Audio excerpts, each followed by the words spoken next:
If you care about serious military history and practical survival knowledge, this channel is for you. So, subscribe now and leave a comment sharing which wartime technique you want explored next. What you're about to hear isn't recycled folklore. These are documented, field-tested heating methods used by World War II soldiers who survived winters with minimal fuel, no modern insulation, and constant risk. Stay with me through this opening minute, because understanding why these methods worked at the front will change how you think about warmth indoors today. Soldiers weren't trying to be comfortable. They were trying to stay alive, prevent frostbite, and conserve energy.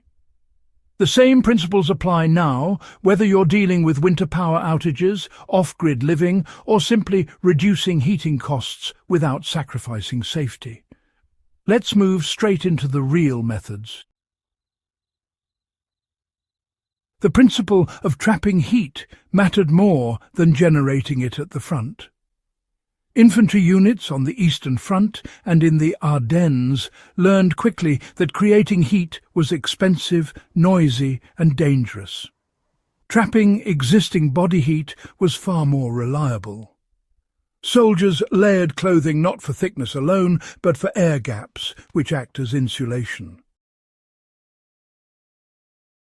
Indoors today, the same concept applies by sealing heat around the body rather than overheating a room. Wearing layered wool or fleece indoors while closing off unused rooms reduces heat loss dramatically. A soldier in a foxhole used layers to survive minus temperatures. A modern household can use the same logic by heating people, not empty space. Small enclosed spaces were intentionally heated instead of entire shelters. During the war, troops rarely tried to heat large bunkers evenly. Instead, they focused heat around sleeping and resting areas.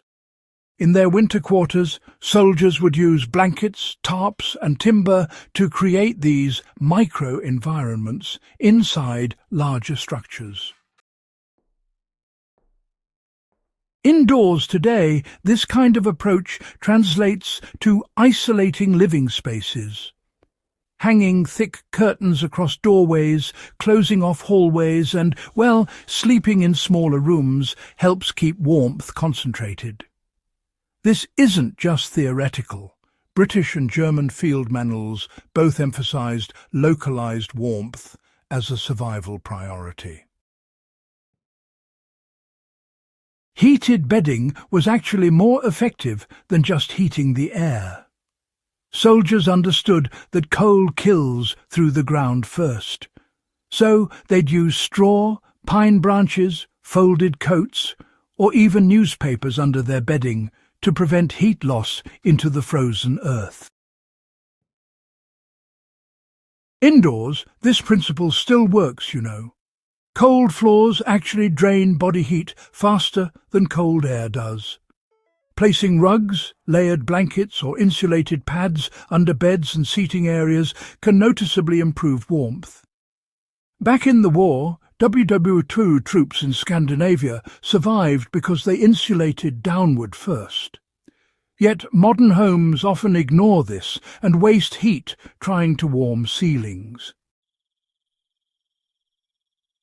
Body heat sharing was a deliberate survival tactic, not just an act of desperation. In extreme cold, soldiers slept close together to conserve warmth, a method used by Soviet, German, and Allied forces alike. This wasn't about comfort, not at all. It was physics. Shared body heat reduces individual energy loss.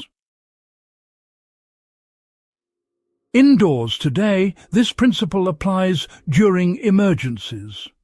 Families sleeping in one room during power outages retain warmth far better than spreading out, really.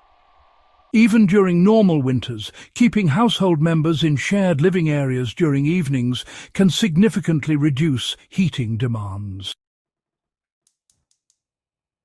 Low, slow-burning heat sources were, generally preferred over intense fires.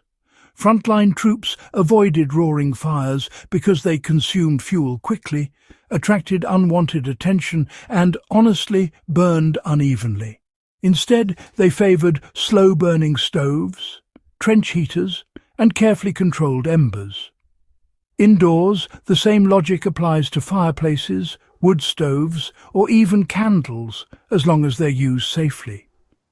Sustained, moderate heat maintains warmth much more efficiently than short bursts of high heat. World War II winter manuals, in fact, stressed endurance over intensity, a mindset, I must say, that modern heating systems often contradict. Wind and drafts were treated as the real enemy, not just temperature alone.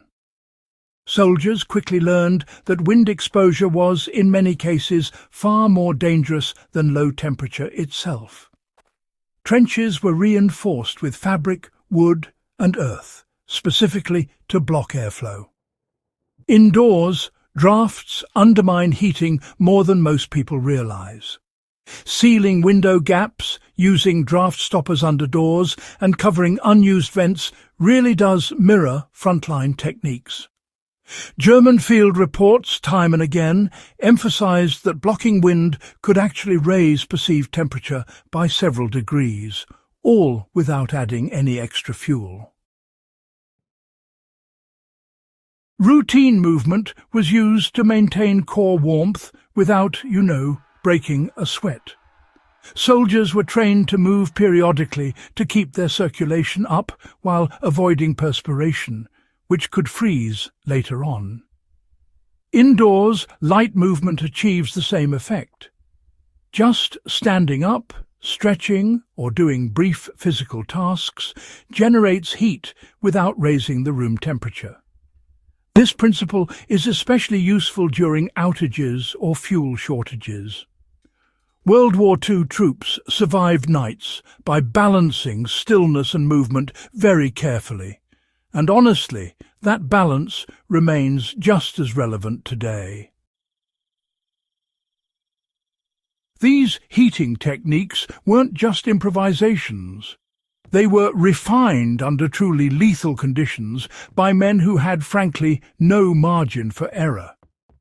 Applying them indoors isn't about reenactment. It's really about understanding thermal survival at its most fundamental level. Whether you're preparing for emergencies, living off-grid, or just want to reduce your dependence on modern systems, these methods still work because, well, human physiology hasn't changed. If you found this guide valuable, do subscribe to the channel for more deeply researched wartime survival knowledge. Share this with fellow history buffs and preparedness-minded viewers, and leave a comment telling us which front or period you want covered next.